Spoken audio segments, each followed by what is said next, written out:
फिर ऐसी चीजें जिनकी पिछले 2-3 सालों में बिक्री नहीं हुई हो? उन्होंने जवाब दिया, साहब, मेरे पास ऐसी कई चीजें हैं जो पिछले 3 सालों से नहीं बिकी हैं। फिर हम क्यों चिंता करते हैं यदि हमारे शेयर 2-3 महीने नहीं बिकते? मैंने उनसे पूछा, क्या आप इन चीजों पर नुकसान उठाने को तैयार हैं यदि मैं आपको इनकी आधी कीमत देता हूं? उन्होंने जवाब दिया, नहीं साहब, मैं इन चीजों को सिर्फ लाभ में बेचता हूं, क्योंकि एक दिन इन चीजों की दोबारा मांग हो सकती है। ऐसा पहले भी कई बार हो चुका है और अगर मैं इस तरह की चीजों पर नुकसान उठाता हूं तो मैं कभी लाभ नहीं कमा पाऊंगा। याद रखें कि उनके दुकान का सामान उन्हें लाभांश नहीं देता, जबकि मेरे स्टॉक मुझे लाभांश देते हैं, क्योंकि मैं हमेशा लाभांश देने वाली मजबूत कंपनियों के स्टॉक खरीदता हूं।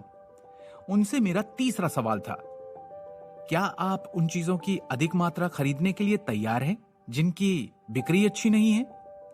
शेयर बाजार की भाषा में शेयरों की कीमत गिरने पर उनका औसत। उन्होंने जवाब दिया, नहीं, और मेरी ओर ऐसे देखा जैसे मैं दुनिया का सबसे बड़ा मूर्ख हूं। अब मैंने उनसे पूछा, आप प्रत्येक वस्तु पर कितना लाभ कमाते हैं? उन्होंने उत्तर दिया, प्रत्येक वस्तु जिसे मैं बेचता हूं उस पर लगभग 15%। फिर हम अपने शेयरों की रिटर्न के बारे में लालची क्यों हैं? फिर मैंने पूछा, क्या आप किसी लाभ कमाने वाली चीज से भावनात्मक लगाव महसूस करते हैं और सोचते हैं कि वो सोने की तरह है और इसलिए आप उसे किसी भी कीमत पर नहीं बेचना चाहते, क्योंकि आपको लगता है कि यदि आप उसे अपने पास लंबे समय तक रखेंगे तो वो आपको करोड़पति बना देगी?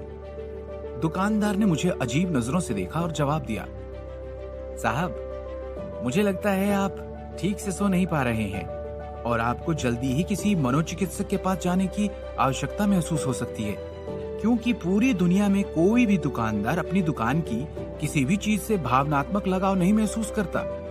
मैं हंसने लगा और फिर मैंने ऐसे मूर्खतापूर्ण प्रश्न पूछने के बाद उनसे खेद प्रकट किया और उन्हें बताया कि मैं तो सिर्फ अपने शेयर बाजार के कारोबार की तुलना उनकी खुदरा दुकान के कारोबार से करना चाहता था। मैंने उनकी दुकान में भोजन पकाने के कुछ मसाले जैसे लाल मिर्च, सूखा धनिया इत्यादि देखे और उनसे पूछा, आपने अपने सप्लायर से ये मसाले कब खरीदे? उन्होंने जवाब दिया, मैंने ये मसाले सप्लायर से तब खरीदे थे जब नई फसल आने के कारण इनमें से प्रत्येक मसाले की कीमत कम हो गई थी। इसलिए हर साल बाजार मुझे मौका देता है जब मैं कम कीमतों पर मसाले खरीदकर उन्हें पूरे साल के लिए 15 से 30% के फायदे पर बेच सकता हूँ। मुझे लगता है कि खुदरा दुकानदार वास्तव में बाजार को समझता है, क्योंकि वो अपने सारे पैसे 1 से 10 मदों में कभी नहीं लगाता। वो कभी अच्छी गुणवत्ता वाले सामानों में स्टॉप लॉस नहीं डालता, वो कभी भी एक गैर निष्पादित वस्तु का औसत नहीं करता और हमेशा कम कीमत पर खरीदने और अधिक पर बेचने की नीति का पालन करता है।